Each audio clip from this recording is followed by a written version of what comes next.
Hi, a warm welcome to everyone. My name is Shashwat DC, and on behalf of Azim Premji University, I welcome you back to yet another session of Nature Writing for Children. This is part of our broader Seeking Sustainability initiative, And on behalf of Azim Premji which University, we I have been welcome you back to conducting yet for another the past over a year now.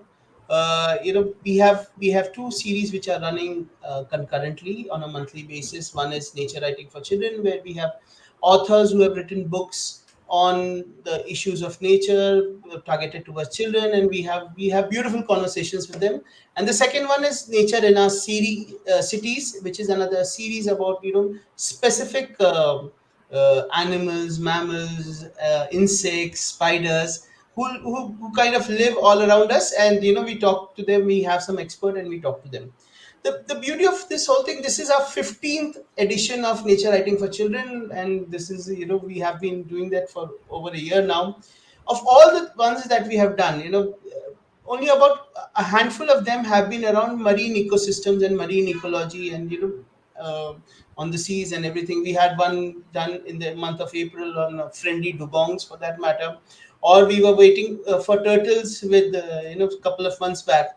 This is our third edition of having, talking about marine ecosystem and marine ecology, and we are talking about something very interesting, going from dugongs to turtles to now corals.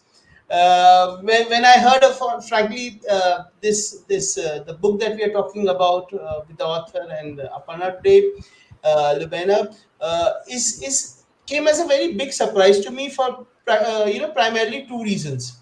So when I thought of the title, Coral Woman, I thought it would be about someone, some activist or someone who has done great amount of work in terms of saving and talking about these issues of bleaching and everything, like Elizabeth Colbert in the sixth edition or someone like that, I thought. And what I found about this whole Uma Mani, on whom the book is based, came as a very beautiful surprise to me, that there was a possibility of someone doing very different thing, and talking about nature conservation in a very different way. The other factor, that came very surprising to me was, typically when we talk of coral reef, we think of, everyone thinks of the Great Barrier Reef off the coast of Australia. And closer to home, we know about the coral reefs which are there in Andaman and Nicobar Islands, and also in Lakshadweep. But I frankly was surprised when I went through this amazing book, that there are more coral reefs in India, and they are accessible. In they kind of they are there on both sides of the our coast. But without giving away too much, and there's a long discussion that we have. First one, I would like to welcome Lubaina Bandukwala, who has taken her valuable time to share her, day with us, and talk about the book, talk about corals, talk about the whole process of writing. So welcome on board, Lubaina. Thank you for having me here. Yes, and we are fortunate again to have Aparna herself, an author and journalist and of much repute. She has written books like Woof and 9 rupees per hour. And the good best part is, she was there right when we started this whole the Nature Writing for Children series. She was interviewing the first one, and now she's back again. So welcome back, Aparna.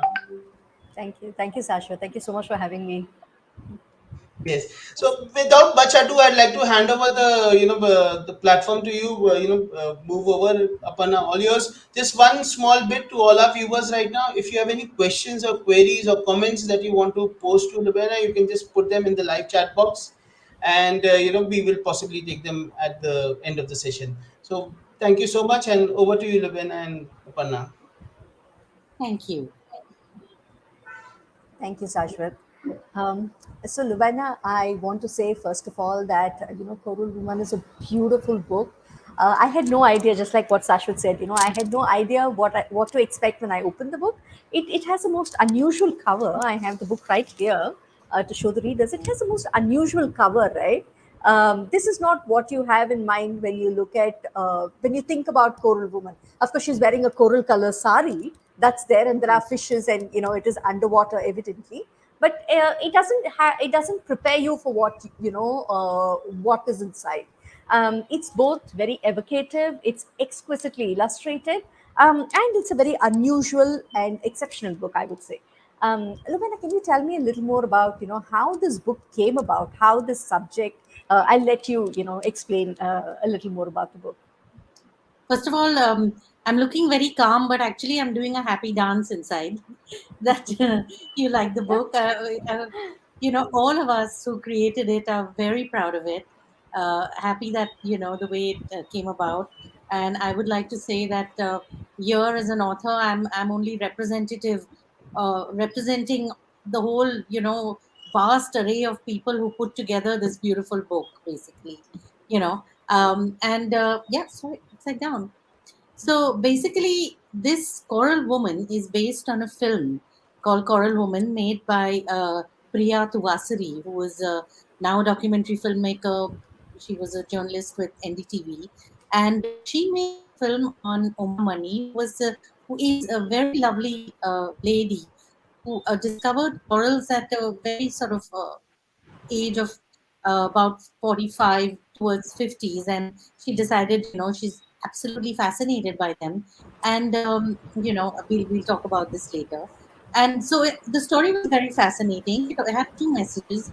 One about there's never any age to stop learning new things, and the second is to explore and talk about conservation about the corals on India's coastline. So obviously, the filmmaker wanted to take the story forward, and Avid Learning, which is a cultural organization I work with here in Mumbai, took up the uh, they said we're going to make a book which we will take the message to children, and I worked with them on getting this book together.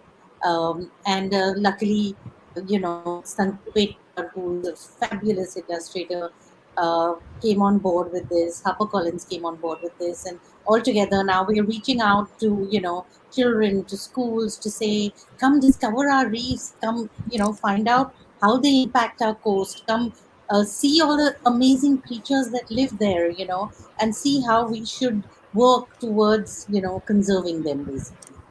What we want to do with the book. That's our story so far. That's lovely, Lubena. That's as interesting as the book itself. So the second question is, related to what you said. You said you're reaching out to schools, you're reaching out to children to, take this message forward. My Yeah. takeaway reading this book, I was a child a very long time ago, is that I found it fascinating. So I Yeah. think, it's quite the boundaries. I think the age group that it caters to is quite vast. It's very Yes. very wide, right? So and writing a book like that is not easy, right? It's much Yeah. easier if you say that I'm going to write for 3 to 5, or like say 9 to 12, and then what the language to use, how much to explain something, that sort of thing. And here you have made it quite broad based. What were the challenges in bringing that kind of a book? Because my takeaway when I saw this, as a layperson who is not very familiar with the marine world, is that even a marine biologist would be excited about this book. I'm sure they're going to Oh, be like, that's good to know. oh wow, I mean, they look at all these pictures, because they're probably going to engage with it in a very different way, right? And this Yeah. is actually moving it very close to the layperson, right? Yeah. So I think it's an exciting book which will interest a wide range of people. And how was that experience of putting this book together? Yeah. First of all, I want to say this something that's that's the thing that I always say is that picture books are for all ages, really. We generally slot them into small children categories, but just because they're gorgeous illustrations doesn't mean that they don't, appeal to like someone who's like 80, why not? Right. There were many challenges in terms of writing this book. Yeah, that's I the thing. think, yeah, That's you the should really see the pictures in this in the pictures. book. Yeah. You know. So I'll what show them. the You keep talking. yeah, please. One of the main challenges, for writing this book was, yeah, my goodness, he did such an amazing job with this. Yeah. Uh, the what we did, the challenge with this book was, first of all, it was made from a film. So while we had to stay true to the film, it had to also go beyond the film, you know. And the film is 1 hour long. I mean, it's great for everybody to watch, but I needed to pick out certain elements that would appeal to children 8 and up, you know, Mm, things mm, that were sort of uh, their worldview would allow them to relate to them, basically. Right. And the third aspect was to bring Uma to life in a way that you connect with the child, you know. Right. So I used emotions that any child would feel. Like, may I read something from the Yes, book? yes, that will be fantastic, Lubaina. That will really be nice to hear, the voice of the book, so to speak. Yeah. So this is the first sort of page, and it says prologue, and Mm-hmm. it says jump. It was the moment she had been waiting for, and yet when the time came, she just could not do it. Jump! No, jump! He repeated. No, she replied, suddenly afraid. Until a few months ago, 45-year-old Umamani hadn't even known how to swim. Yet now she had set out to dive in the deep sea. Then suddenly, the dive master gave her a nudge and she flipped backwards from the boat into the deep, dark waters. So, fear is a universal thing, right? Right. So I Yeah. had to pick Yeah. out those little emotions, dramatize them in a way that even a child could relate to that, a child or somebody much older. So I did a lot of that in the book, picked out elements that, children would resonate with. Then the descriptions of the corals, no, I stuck true to what they said in the book, but I made them not wordy, I wanted it to Mm-hmm. be very sensual in a Keats kind of way, Right. where you Right. felt the water, you felt like it was cool around you. It was the fish were darting around you. It was, when you read it, you feel like you're in the reef. It's got to Right. be an immersive experience. So I think Right. nature writing without being wordy should be immersive. It should be how nature feels to you, how you can uh, touch it, feel it, smell it, that sort of thing. Um, so actually, I enjoyed that very, very much. And I also felt that then use words that sort of allow you to want to connect with the person and the place and build a relationship with it. So you want to conserve it, basically. So these were all the sort of things at the back of my mind when I was writing it. And the most important thing for me was Uma money, and how to you know you still feel a connection with a human being rather than anything else. So my goal was to make children connect with her and sort of join her in her mission, was my thought, basically. So uh, all That's these fantastic. various, Yeah. so don't actually actively think of these, but they're there when you're thinking of it, Yeah, yeah, basically. absolutely. No, and I think what you said about, nature writing and how it must be immersive, that is Yeah, beautiful. Really the experience of being around nature while you are reading in a book basically transport you somewhere else. And this book actually does that beautifully. So yeah, thanks for that. So you also have some very interesting, points. I'm going to refer to my notes because these were sure. quite a lot. So you have corals, which make up half the size of France across the world. 0.1% of the ocean area is given over to corals, but they are home to 25% of the marine species. I was quite, amazed when I read this. I mean, that's huge, right? 25% of the Yeah, marine species. yeah. So, I mean, it's staggering. And so, beyond the exotic, why are we not having that many conversations about corals? I mean, they're obviously so central and key to the survival of the ocean and therefore to humanity. I mean, it would be a self goal to, allow them to die. So, why are we not talking much about it? I don't know actually. I think this is a start, but I feel for many things. I believe that first of all, we don't really live around the coast a lot, you know, Hmm. and also people living on the coast are also not particularly aware of the coral reefs as much. I mean, for example, I wonder if you knew that we have as many as four coral reefs, major coral reefs around India, and at least two more minor ones, basically. You know, and they are act as buffer zones that save our coasts from a significant tidal erosion, basically. And these are all facts that, in fact, you'll be surprised, Aparna. I don't think there's any book about in India about India's coral reefs, apart from Coral Woman so far. Right, Not that I right, know of, basically. right. So it's really important to have these conversations, particularly in the light of global warming and uh, uh, all these conversations we are having about sea levels rising. Well, the Got it. coral reefs are the ones that are going to help us, Mm-hmm. in all of these places. So Mm-hmm. that is one of the really biggest reasons why we wanted to make sure the film Coral Reef, as the book Coral Reef, goes out Mm-hmm. and reaches as many kids as possible as a Right. conversation starter. Right. And the Right. reef is actually an amazingly, it's like a little crucible where life is sort of grown, basically. So they are really important to save. In That's what the Great Barrier Reef, last time when they had what was called the global bleaching, that Mm-hmm. happened, Mm-hmm. almost 50% of it was gone, and that's like a huge loss to the ocean, basically. Got it. So we need to have these kind of conversations. They nurture a lot of life within the seas, basically. Right. So a little more about Uma Mani, who is your protagonist in the book. So tell me, did you get to speak to her? Did you meet her? How was it, writing about somebody who's real, and you still have to imagine the person in some ways for the book. Yeah. Uma, yes, I spoke to her when I actually wrote the book. I had many conversations on phone with her, on Zoom with Mm-hmm. her. We were, she lives in Chennai, so I didn't get to meet her at that time. We had a lot of Zoom phone calls, and as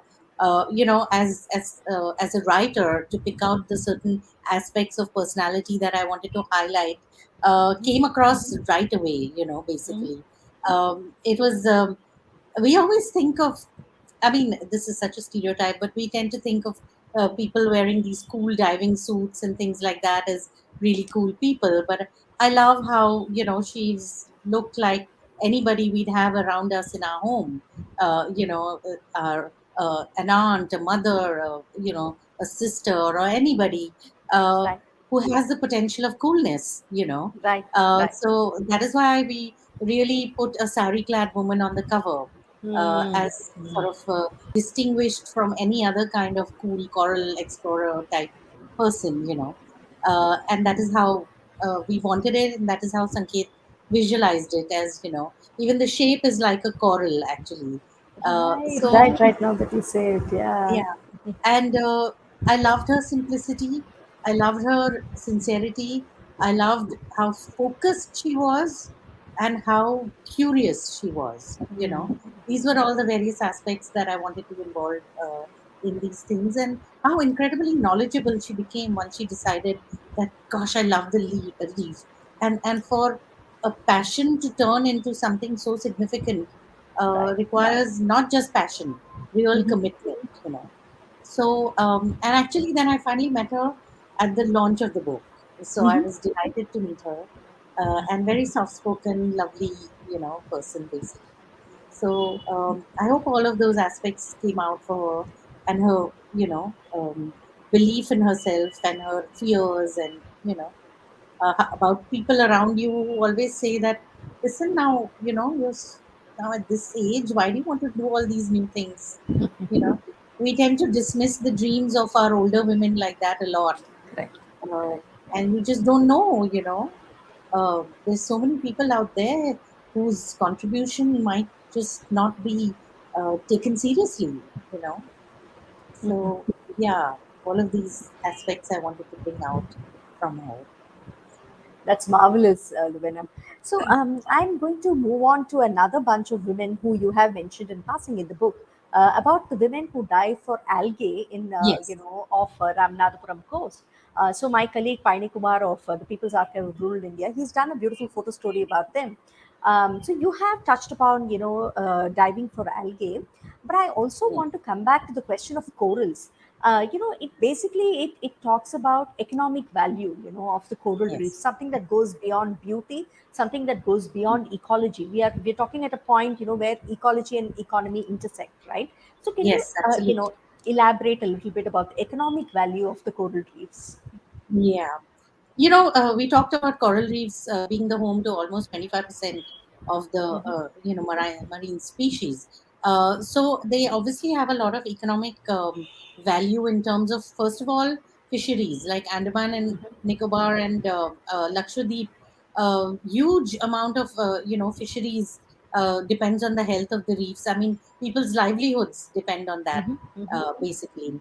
Now, the coral reefs, where we talked about in the Gulf of Mannar, where Uh-huh. this particular algae is grown, it is not native to the place. It has been brought there by a lot of multinationals who use it in a lot of multinational products, because it grows in shallow waters, protected by the reef.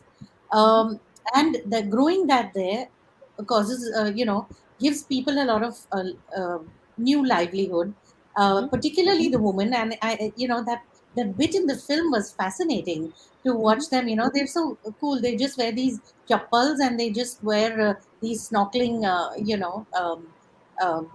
goggles and things, and just tie up their saris like they're going to do, go into the kitchen type thing, their pallus, and just dive into the water. So it was really cool the way they harvest that, and it does provide a lot of second income for people. But we have to understand that as soon as you introduce something foreign into a particular ecosystem, you have to make sure that it is contained. And I believe that particular algae is not so contained anymore. So it's sort of overtaking what it should, because it's sheltered waters, it will grow, so it might start consuming the food and the minerals and the space from native species. Mm-hmm. So these are the things. So balancing economic importance, which means that sometimes you introduce newer things that might grow well in that area, as well as the original state of the reef, is a very tricky thing and must be really well thought of before you do all these things. Coral reefs can naturally be economically really self-sustaining, not just with, okay, talk about tourism. Uh-huh. For example, in Gujarat, you have only two islands that you can go to in that marine national park, because coral reefs there have been destroyed by all that oil exploration going on around there, Oh, okay. basically. Okay. Mm-hmm. So they have this protected area, and only two islands there that you can go. But the more the people they go, if they're more careful about it, there is scope for income anyway there. So you can do that, and it's really cute. There are all these little baby octopuses and all you can find in the shallow water. I mean, those reefs are not like beautiful like you would expect, Anna, but they're full of fascinating creatures, which you can, that place is really fascinating because the tidal wave is the shelf is so shallow that when the tide moves out, all the little creatures are found in the small pools. Oh, You know, wow. yeah, so literally, Okay.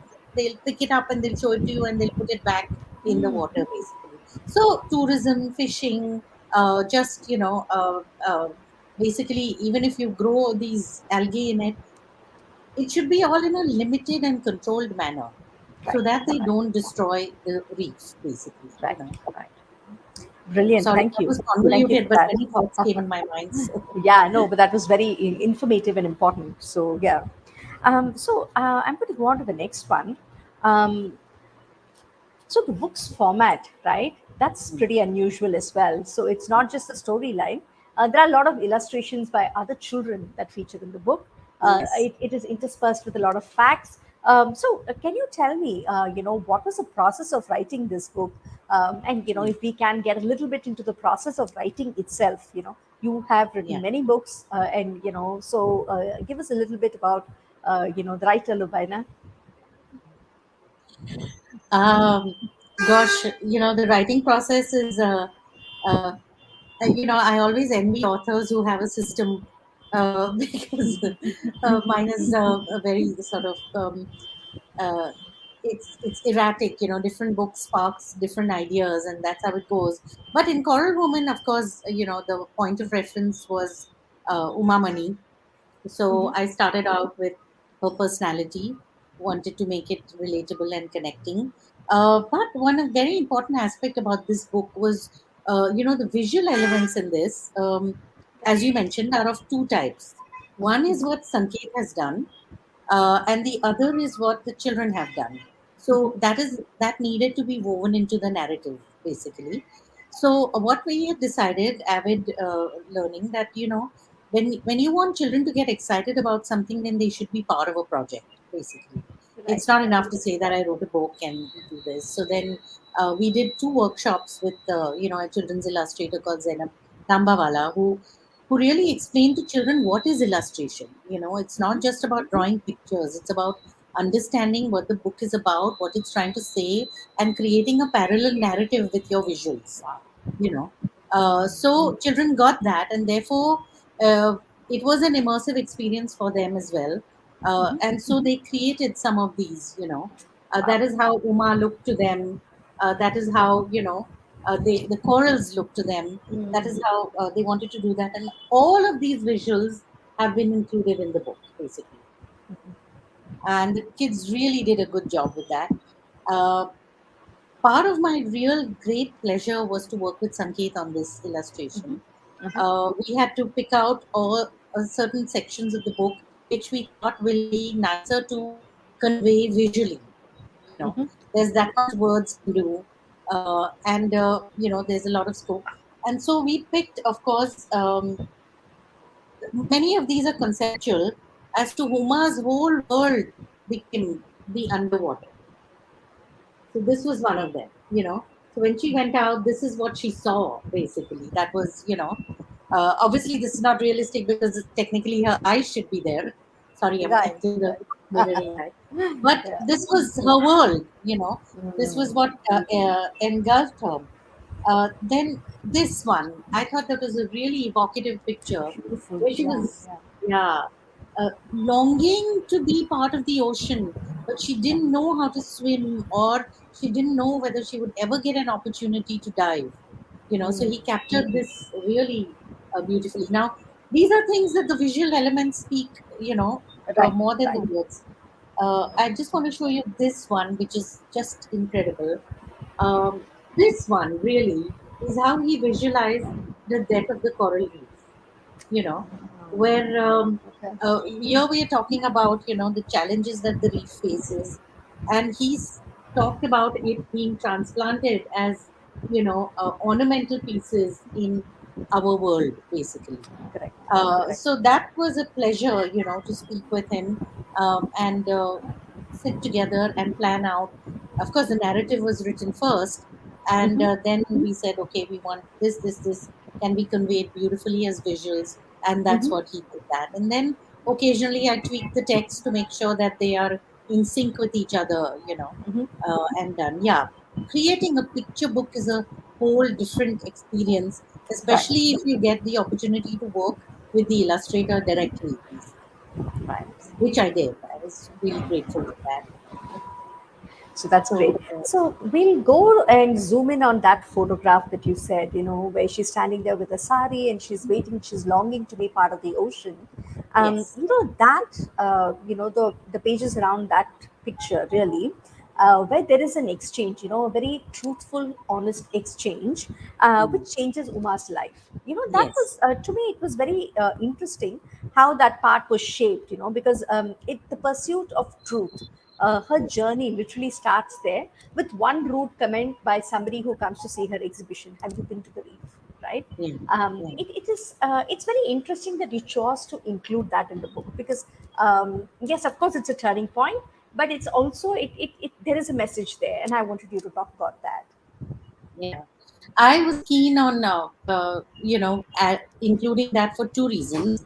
One, it showed, the character of Uma herself, who is somebody who, doesn't, she doesn't hold it against you if you say something, critical about her. She'll try to get your point of view and see what she can do about it, basically. So that was an important character point for me. And the second thing is, when you're writing about a real person, uh, when you plot a story, you need a like, I mean, like a the story arc going to a certain point and then a turning point, right? And it was perfect, that point. Basically, I just had to situate it correctly in the narrative, basically. Definitely that point had to be included for these two reasons, basically. And also, And I yeah, think it says something, to the children, right? About, criticism, about feedback, about yeah, honest criticism and how one takes it on the chin. and Yeah. changes from there. I think that was to me a very important takeaway, right? Yeah. In a world where we are trying to be kind in one way, and the other Yeah. way, of course, we're being terrible to each other, but that's another conversation. But largely we are trying to be kind and cushioning Yes, of things. course. Of So course. this was quite interesting. Yes, it was quite I mean, when she says also, no, that I was so used to everybody saying, this is so nice, this is so nice, and suddenly this person said something.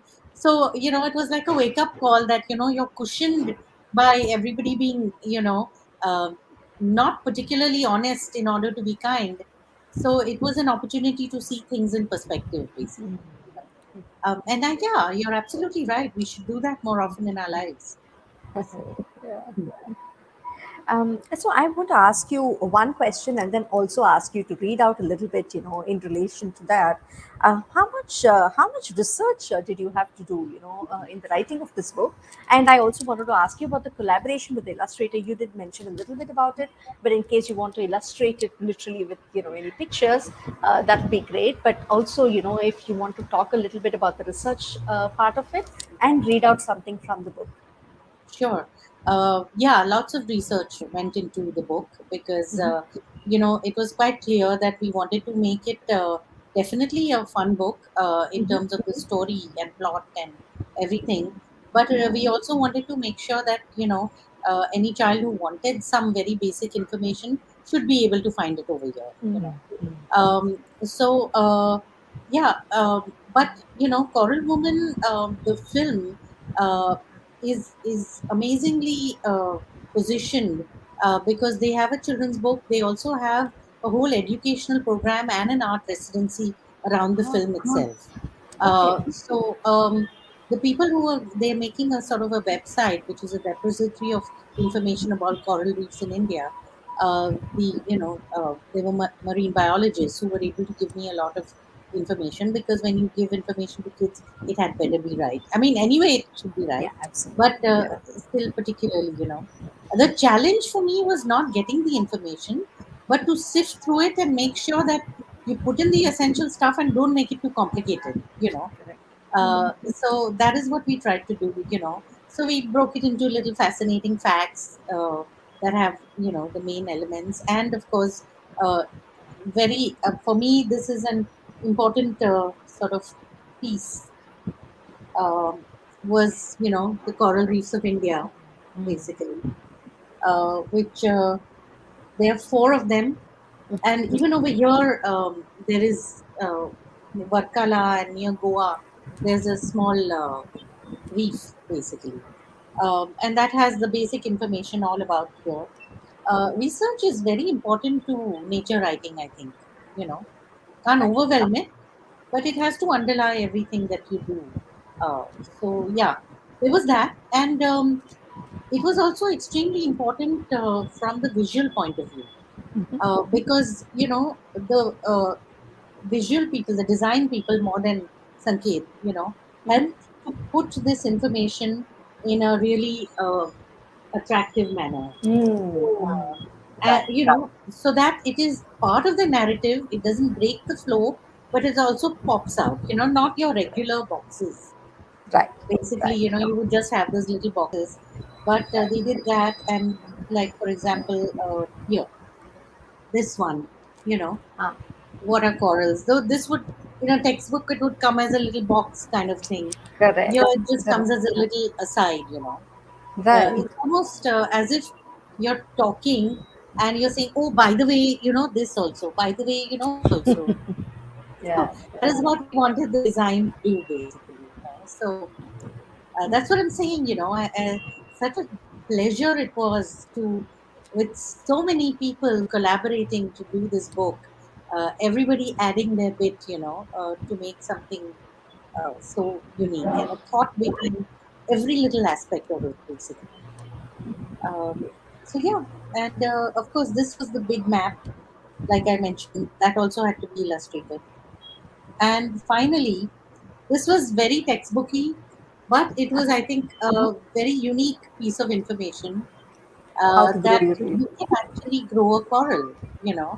Well, obviously not like that, but There are places in India where if you go, you can maybe go out into the sea, and they'll give you a little, tile, and they'll tie a little coral, and you can put it in the ocean, and like a tree on the earth, the coral will grow in the sea, basically.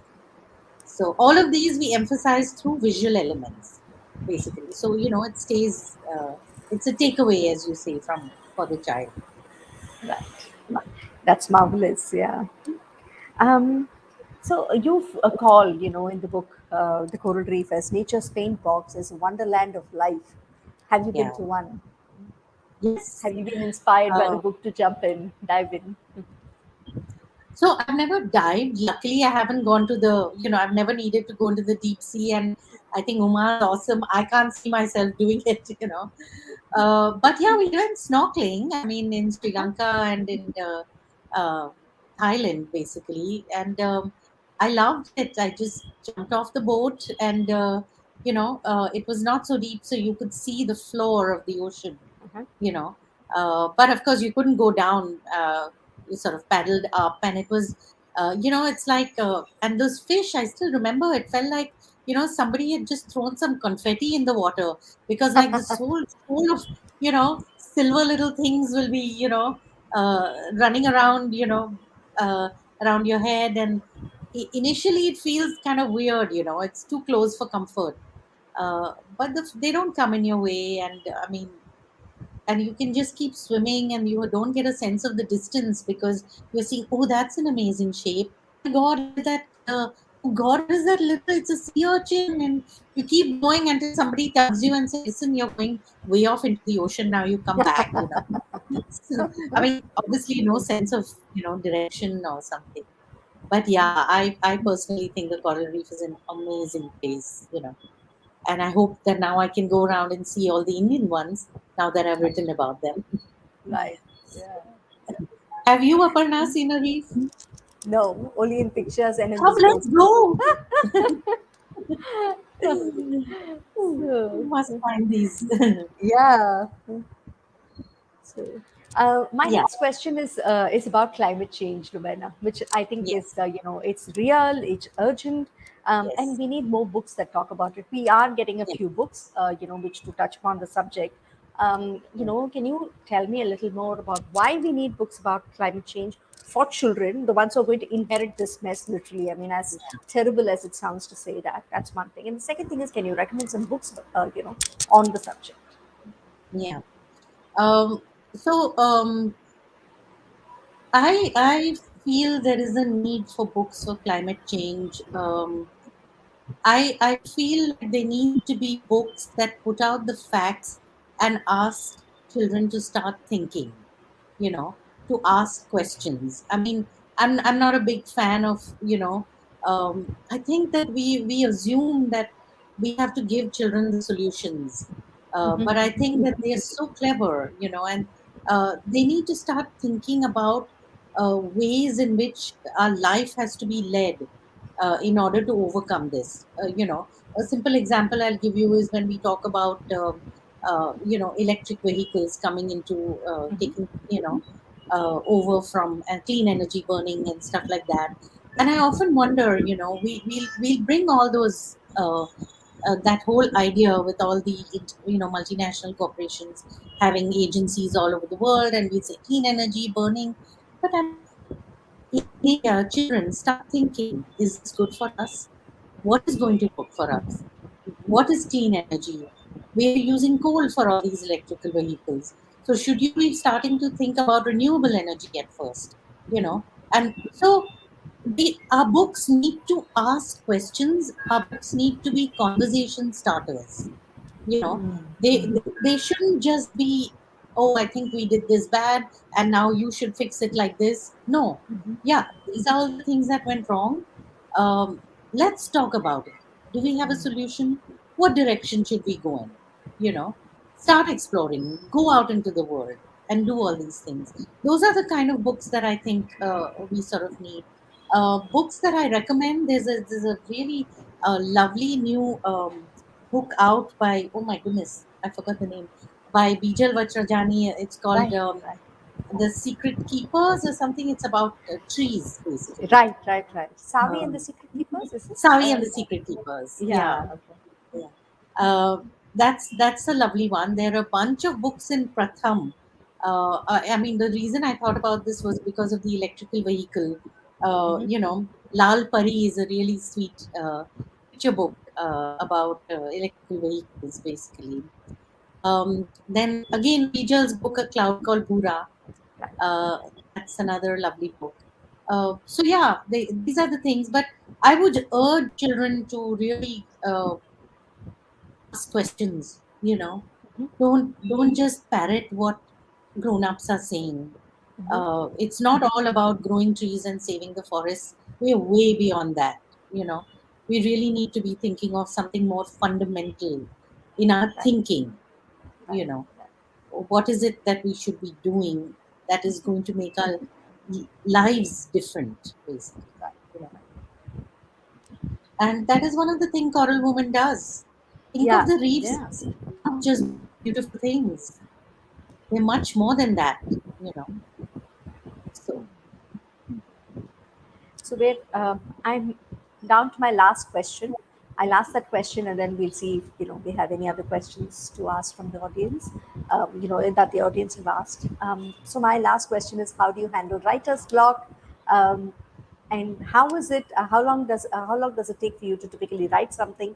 How long did Coral Woman take? How many drafts did you do? A little more about the process of writing itself. sure. Sure. I take very long to write. Coral Woman was definitely much faster than most books because it was written during the lockdown, so there was absolutely no other distraction. And I had a family full of Zoomers in every room, so finding space to write it was a bit tough. But otherwise, it took to write it. It took about a month, but the whole process of getting the book together took at least about 6 to 8 months, in terms of getting the illustrators, doing the workshop, getting the children's uh, Right. sort of illustrations in, and then rethinking the whole thing Mm-hmm. with all of the elements. Writing for me is uh, I have to let an idea sort of float into my head and sit there, and I think about it all the time. It just consumes my free time, and then when it's ready to come out, it'll just come. And then I hate writing. The physical act of writing takes so long, gosh. So then I force myself to just put any draft on paper. I write with a fountain pen.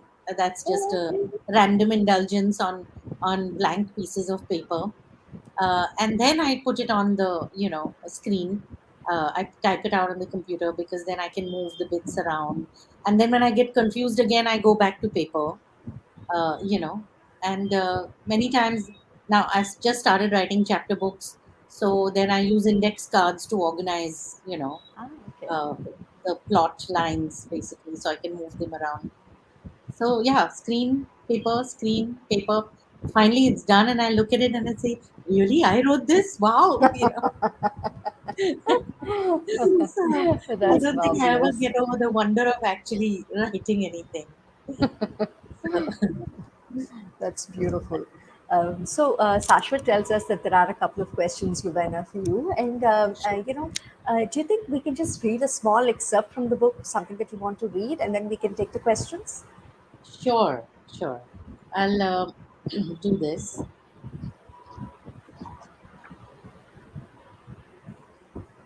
I'm excited to see what Okay. you're going to read. We talked about how Uma, had a hard time jumping into the sea. So I just Mhm, wanted to say um, how when she finally, jumped into the reef. mhm, The reef underwater was everything Uma imagined it to be. After that day, she was to go on 6 dives, and each one would be unique. In the timelessness of the clear blue waters, she saw fields and fields of sea anemones swaying gently, with hundreds of fish and electric eels slipping through the corals. One day, Almost at the end of the dive, when they were getting ready to go back at the surface, her diving instructor pointed above them. Looking up, she saw a huge, majestic sea turtle making its way through the water. We followed it for a while, slowly gliding through the water. It was beautiful. Okay, she did all this. And then she says, and I remember when she told me this also, I thought it was so cute. When I was a child, I loved to tell stories. When I would watch a movie and come back, all my cousins and friends would gather around me to hear the story. At school, too, in the free period, I would go up and tell stories. If I saw something beautiful, I had to share it with someone. So when she saw the reefs and learnt more about them, she wanted to tell the whole world about them. And so she rang up NDTV and spoke to senior producer Priya Tuvasari, who finally made the film Coral Woman on her, basically. So this was part description, part going back to her personality and her childhood and her just childlike excitement, basically. Right, right. So And that's that was captured so beautifully. That visual bit is so gorgeous. The underwater, but very, it's a very clean description, exactly, right? It's not overwhelming. So it yeah, also lets illustration do its work, and it also lets yes, imagination do the work, yes, right? So absolutely. it's Yeah. really lovely. Thank you for getting that. I feel like it's a job that I well done. Thank you, Lubaina. So we'll ask Sashwat to read out the questions. Oh, there they are. um, you I can think the question is. okay. Uh, Read your book, and Uma came out to be a very fascinating personality. She is. She's lovely. Um, she is, still extremely continues. She's really become well known because of the film and the book, and lots of people know her. But she's still incredibly simple and approachable and very friendly. And she will, very happy to tell you more about coral reefs and all her conservation activities. Basically, she goes out and talks to schools. She talks to people. Um, and she can be contacted. Um, I, shall I give you her email ID? I don't know. Maybe I'll just get the email ID and maybe they can connect with. Shall I put my email ID and then after that, how Yeah, do that'll you be good, I think. Yeah, that'll be good. if they can get Maybe in touch Sashwat. with me? I can just that's ltayabd@gmail.com. Get in touch with me. I'll surely connect you to Uma. He'll be very happy to meet. Um, We have one more question, and that is coral, mangroves, and livelihood are too much interrelated. Do you consider some aspect of it as well? Did you consider some aspect of it as well? I focused on corals actually, but mangroves are definitely a part of our coastline. Um, and in places like Gujarat, they are neighbors, mangroves and corals. But no, unfortunately, I did not cover mangroves. Maybe that's another book. Uh, very much part of our city here, the mangroves. So, but yes, corals and their livelihood is a very important aspect of the coral reef, which we just briefly touched upon, but we hope children will explore further, basically. The next question is book being translated in other languages like Hindi or Kannada.